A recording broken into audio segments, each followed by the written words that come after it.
Hello, I am Sandra Lee, human design specialist and biofield tuning practitioner. I have my friend April here with me, and she has had a near death experience that she is happy to talk with us about. April, I know as another human design specialist. Mhm. So I am going to go ahead and let you just go ahead and get started, April. Welcome. Thank you so much for having me. I'm excited to be here, and I'm just really happy to answer any questions anybody might have. But I guess I'll just kind of tell my story. I was very ill last August, like everybody else. I ended up getting COVID. Not everybody, but most of us, I guess now. And I was very ill for about a week. And, I thought I was getting better, and my husband and I finally were able to, see each other, and he gave me a big hug, and when he did, I felt like, my breath was leaving my body, like I was having difficulty breathing. I hadn't noticed it before. So we had this nice embrace, but it felt like, "Oh my goodness, I don't know that I can breathe." So he was concerned and he said, "Do you think that we need to go to the hospital?" And I said, "No, let's just go to bed and I'm sure I'll feel better in the morning." But when I got up the next day, I couldn't, and I could only take really small breaths, and I knew something was really wrong. So he rushed me to the emergency room, and they did all the things that they did, and there was no space at our hospital here locally, so, an ambulance took me to Atlanta, and I was checked in, and for the first few days, I was getting better, and then around, day 4 to 5, my oxygen started getting worse, and, so what happened at that point is, all of a sudden there were people filling the room I was in, working on me, trying to get me to breathe. And the next thing I know, I wasn't in my body anymore. I was outside my body. I could see and sense people around me. I could feel the equipment on my body, but it was like it wasn't me. I was outside of my body and I was kind of looking down at all of it. And I was watching it, but I kinda got bored, and, I just felt drawn to something. It's difficult to talk about this because it's not really verbal per se. It was like understandings that I understood what this entity was saying to me. I call it love because that's what it felt like. I felt as if I was expansive. I wasn't, uh contained in anything anymore. I felt one with everything. There was this sense of oneness. Um, there was a loss of identity. I didn't feel like I still exist, but the part of me that is the I, that is April, was not there. And I was drawn to this part of me or part of everything that I could only call love. And while I was there in that place, I began to see, or I guess vision, the workings of my own mind. And it was then that it was explained to me that it manufactures fear and that all of our minds do that. And that it's a lie. It's not true. The only thing that's real, the only thing that matters is love. And as this was going on, I was being reminded that people that had harmed me in my life or that I perceived had done wrong things had just forgotten who they are, which is love. And that I at times had also forgotten who I was, which is love. So it's difficult to um, say how long I was there with love. I can't come up with a better word. That's just all it was. To me, it just felt like not like earthly love. It was just all encompassing love. I don't even know how much time passed, um, but enough time to understand that I wasn't separate anymore, that there was just this undifferentiated consciousness that I was one with all things. And I didn't miss anybody. I had no concept of separation from anybody that I loved. And, so this went on for a while. It was just a reiteration of, um, how we are all love, and if we behave in any way that is contrary to our nature, that which is love, it's simply because we have forgotten our true essence. We've forgotten who we are. And so the next thing I know, I was being wheeled down the hall to ICU, and I could see the lights above me, and they were all kind of like streaming together like one big long line. And I just adored everybody around me. I adored everybody, the doctors, the nurses, everybody. Like I was like, when I was coming to, I was smiling ear to ear. I'm sure they thought it was like a lack of oxygen. Maybe it was. I don't know. But I was just filled with this bliss. And I think that went on for about 2 days. And I did start to improve, but not a lot. And the care there wasn't very good. There were some really wonderful people, and there were some really not some people that I will say have forgotten who they are, taking care of me, and I ended up, going home. Not real certain if I was going to, make it, but I had passed the test and was able to be home, with the assistance of oxygen, and the next few months were just recovery for me. So I'm still kind of integrating this experience. I've listened to other people's near-death experience, and there's some common threads, but I think everybody's is unique. So that's kind of the short version of my story. I went on to write a book about it called "Love Is, Fear Is Not," and if it's something that you're interested in, you can find it on Amazon. It's very short. The whole experience was 13 days long, being hospitalized. The recovery was much longer.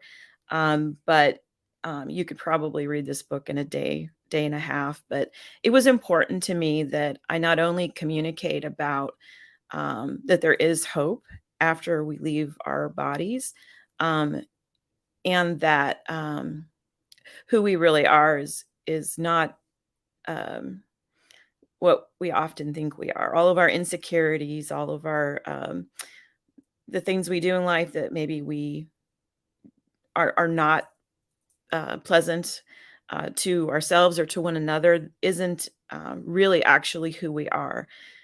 We are an undifferentiated consciousness with all that is, which in my speech is love. So that's kind of the short version of my story. But you're welcome to read it if you like. It's on Amazon. Love is, fear is not, because fear is a creation. It's a creation of the mind. So that's my story. That's wonderful, April. Thank you so much for sharing it. You're welcome. Um, so how is your awareness and connection to love now? Has it It's never changed? Yes. Well, no, it's not changed since that happened. It's always there. It's never left me. Um, I have an awareness of my own of who I am and who everyone else is, and that does change the way that I see the world. I don't have it was difficult integrating back, because there is a part of you that longs for that place because it is such a beautiful space to inhabit. Um, but you bring a piece of it with you. So I kind of feel like I'm straddling two places in a sense now. But I do always feel that presence, and I don't have another word that's more perfect than that word for it. Mhm. So, me imagining having become aware of that that, yeah, unconditionalness Yes. of love, and then to come back into the current time world where Hmm. there is so much stress and trauma and division Yes. happening, to me, that would be really painful. How is it that you, um, adjust to the insanity that's going on right now? I think I'm still adjusting. I think initially for a few weeks I suffered with some depression. because I tasted something that was very real and more real than what I feel is what we're going through. I mean, in some sense, it was just, um, it was more real, and it was extremely liberating.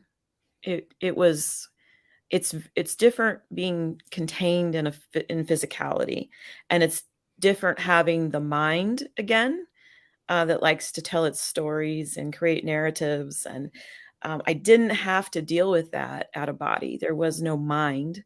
There was Mhm. no I didn't identify as anything other than where I was, and so, it was a very blissful experience, so I missed that, and it was yeah, the reality that started to hit me when I came home was a hard one to deal with. I was grateful to be with family and friends again, um, but also a little sad not to be there. I know that sounds so strange, but Actually, to me, it doesn't sound strange at all.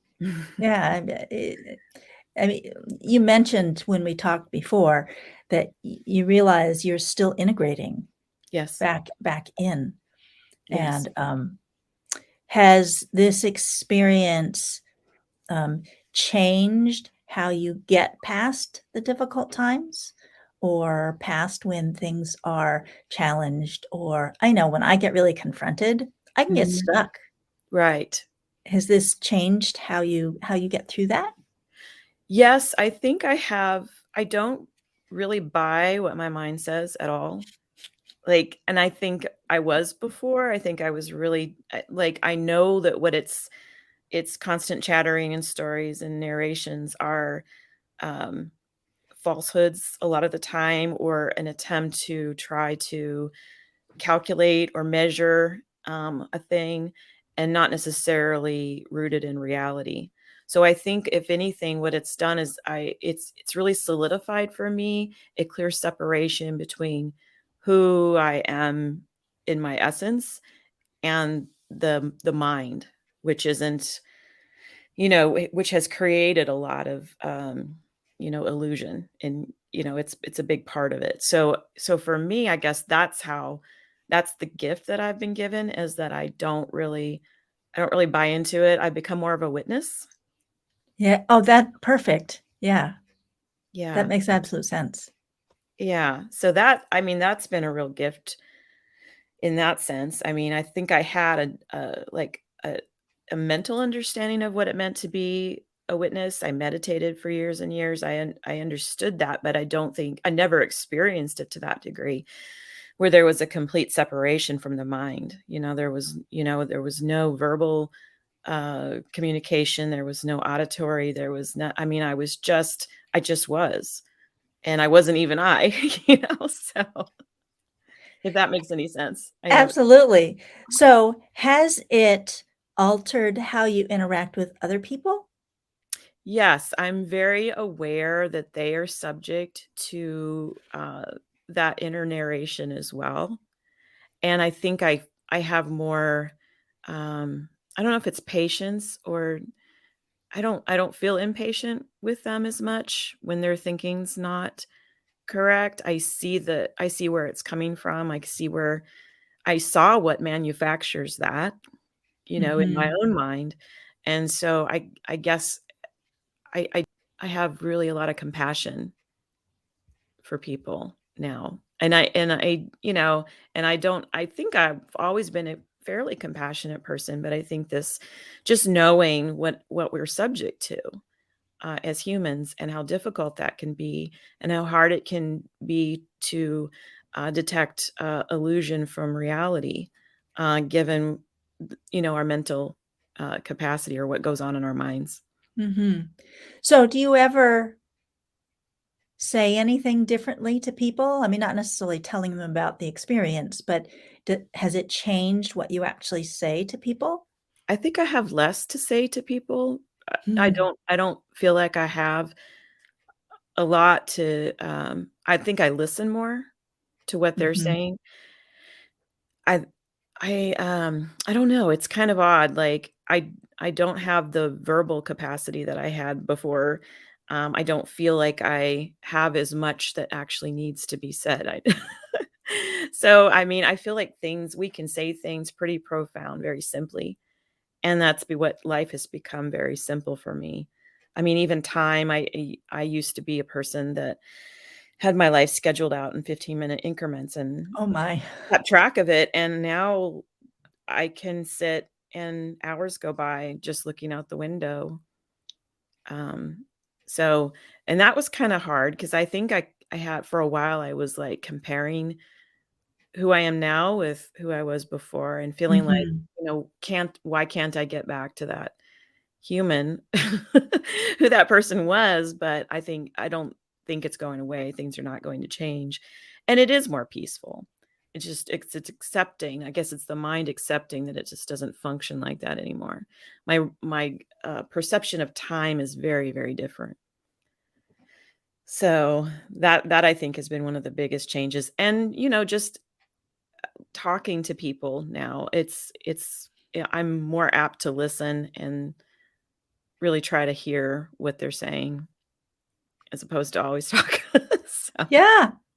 So, in human design, we say that your birth chart stays your birth chart, and then you mhm, have your near-death experience chart, yeah. and that it can be like being the same person, but a different person. Does it feel like that?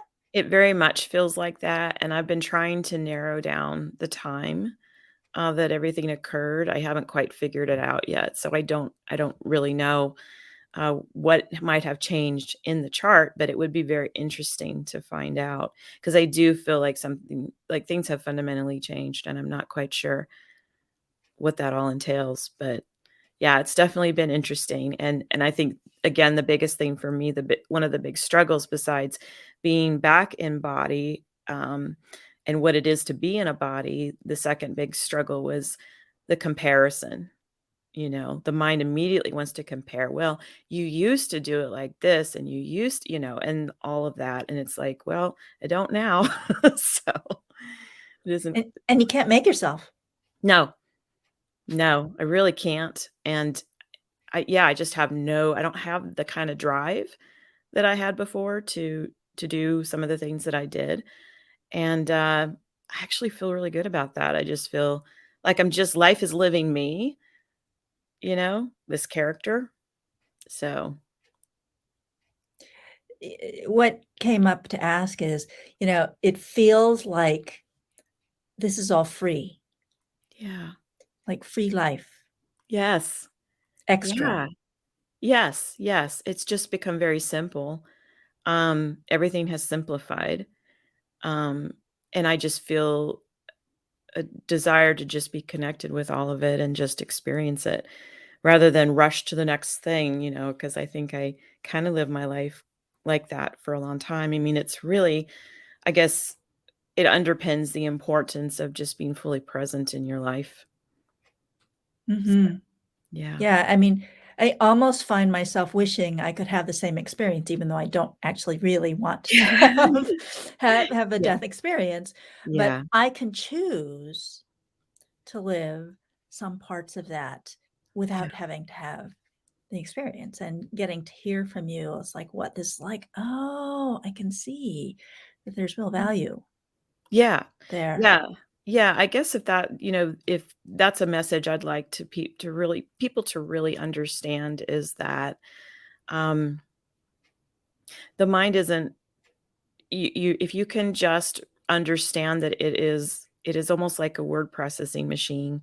It's just processing things, and it's not to be taken seriously. Like, you have in your body and I think and in some ways, this has really confirmed human design for me in a whole new level, because in your body, you have a knowing that totally bypasses the mental chatter, and if you can really connect with that, life does become simpler, more natural, and you don't feel like you have to have a plan 24/7.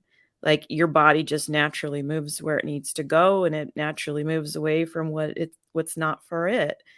And, so I feel like I'm living that now. I think before I taught about it, spoke about it, gave readings, but I think I'm living that more now, than I was before. It has proven, um, at least to me, that that's a reality. Fabulous. So another question comes up. So did it change at all your physical health? So it's like you were really sick. Yes, I have been left with some issues. I have a chronic cough. I have that I've had for 10 months now, and muscle pains, and I could not sleep for probably very much the first few months when I came home. And I have some trauma because there were a lot of things that went on there that weren't right. And I know I'm not the only person to have gone through that. But so yeah, so I'm still dealing with it. I think again, I'm more of a witness to it. Like I'm like, oh, look what your body's doing, but that's not you. It's your body doing it. And I trust that I will heal in time.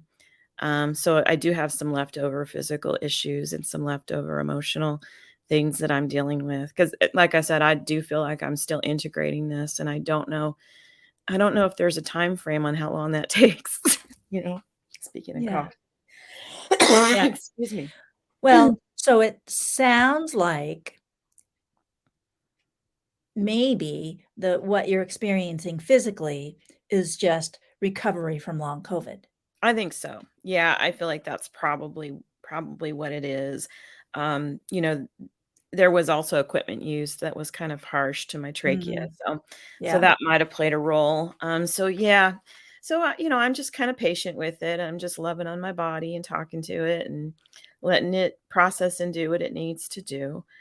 So I'm grateful. I'm Yeah. grateful to have it as a vehicle to that made it through all that, so I feel good about that. Well, like we were saying a few minutes ago, this is kind of free. Yeah. Yeah, and that's the thing too, it's like, there is no fear, like, once you've and that's really important, like, the moments leading up to the time that I left my body were terrifying because Mhm. I think that the mind was still kind of clinging to its identity, and then once that cleared, it was like liberty, it was total freedom, and there was Mm. no fear there at all, there is only love, and that's all that is real, and it was just a creation of the mind, the fear that I felt prior to, leaving. So, um, I think that's one of the things I really, that's why the title of my book, Love is, Fear is Not, because it is the only thing that's real. And I felt completely loved, held, not contained, expansive. I mean, it was a very beautiful experience once the mind became disinvolved with the process. So I think if anything, those that have lost loved ones or that are in the process of leaving, I hope that this maybe gives them some comfort that it's not an unpleasant experience, once, that time comes.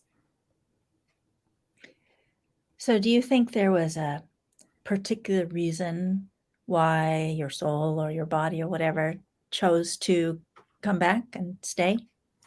People have asked me that question, and I've heard stories where there's, like, discussion about whether to come back or, there really wasn't, I was just back. And I think about this sometimes, like, why did I come back? My husband says, "Oh, it was for me." You know, and I really didn't have thought of my loved ones again being separate from me. So I don't think it was to come back to them because there was no separation. Um, I don't maybe it's just to tell this story. Maybe I have work to continue to do here. Maybe I'm here to make some contributions or maybe I'm just here to be. I don't really have a clear-cut answer with that. I am back. So I'm just going to do it. I'm just going to let life live me and see what happens. Well, that's a message for other people all by itself. Yeah. Everything is love. There Yes. is no fear. No. And just be, I don't have to after life Right. the way I used to and just be. Yeah, exactly. But the purpose of being live is being alive. I mean, you're here. So be present, take it all in. It's a cool movie. You Yeah. know? It's interesting with lots of, plot twists and surprises and wonderful experiences and sometimes not, but there's a gift in all of that, and, that's what I'm just looking at life like it's just one giant, adventure, you know? I know one of the things that's really important in my life is food, Mhm. and, thinking about how rich an experience being in a physical body on Yes. Earth is, and so it's like, even though I haven't had this experience, I am now going to be more grateful Mm. for the wondrous experience that is food, that Yes. is breathing or being able to go outside and walk and enjoy the water Oh, and, yes. just to have gratitude for it all. Yes, it is an amazing life, you know, I don't take for granted the simple things anymore. Mhm. I hear a little kid laughing, I'm just raptured, I'm laughing with them. When I see the sun come up, I'm just like, I'm in awe. I see my dog begging for food and it's funny, I mean, everything's just richer. It's just a whole lot like, you notice stuff a lot more, I think. You notice it because you know that it's temporal, like, it's not we're not none of us are here forever, and all of us will have that time, that day where our consciousness leaves our body. And, what happens next, I don't know for sure, but I know that it's a good experience, and I know that it's okay there.